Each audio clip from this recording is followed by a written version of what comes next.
Hello friends, आज के इस वीडियो में हम देखेंगे कि अगर एक्सेल शीट में आपके पास एम्प्लॉय की सैलरी दी हुई हो और उसका जो इंक्रीमेंट है उसका परसेंटेज दिया हो और आपको निकालना हो कि उनकी न्यू सैलरी क्या होगी और इंक्रीमेंट अमाउंट क्या होगा, उसका मैं आपको यहाँ पर शॉर्टकट तरीका बताने जा रही हूँ। सबसे पहले न्यू सैलरी को कैलकुलेट करने के लिए जिस सेल में आपको न्यू सैलरी रखनी है उस सेल में आप फॉर्मूला पुट करेंगे।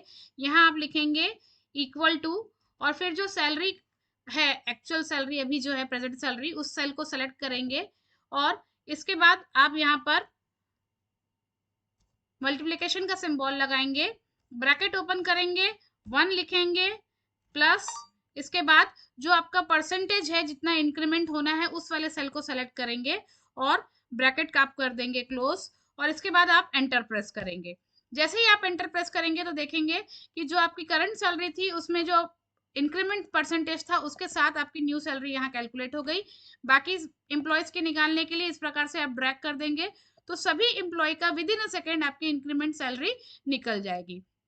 अब आप चाहते हैं कि कितना अमाउंट इंक्रीमेंट हुआ है परसेंटेज के अकॉर्डिंग, उसे कैलकुलेट करना चाहते हैं कि सिर्फ इंक्रीमेंट अमाउंट पता चले, तो उसके लिए जहां पर आप इंक्रीमेंट अमाउंट को कैलकुलेट करना चाहते हैं उस सेल को सेलेक्ट करेंगे और यहाँ पर आप फॉर्मूला लगाएंगे।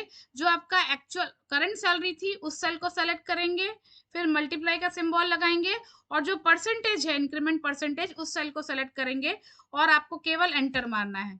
तो इस प्रकार से आप देखेंगे कि जो इंक्रीमेंट अमाउंट है, आपकी करंट सैलरी 10,000 थी, उसमें 500 का इंक्रीमेंट हुआ और नई सैलरी बन गई 10,500। इसी प्रकार से इसे आप ड्रैग कर देंगे तो बाकी एम्प्लॉय की भी आपकी इंक्रीमेंट अमाउंट जो है निकल जाएगा। तो इस प्रकार बड़े आसानी से आप इन दो फॉर्मूला के थ्रू जितने चाहे उतने एम्प्लॉयज की न्यू सैलरी और इंक्रीमेंट अमाउंट को कैलकुलेट कर सकते हैं। आशा करते हुए वीडियो आपको पसंद आया होगा। वीडियो अगर आपको पसंद आया तो वीडियो को लाइक कीजिए, शेयर कीजिए और हमारे चैनल को सब्सक्राइब कीजिए। Thank you.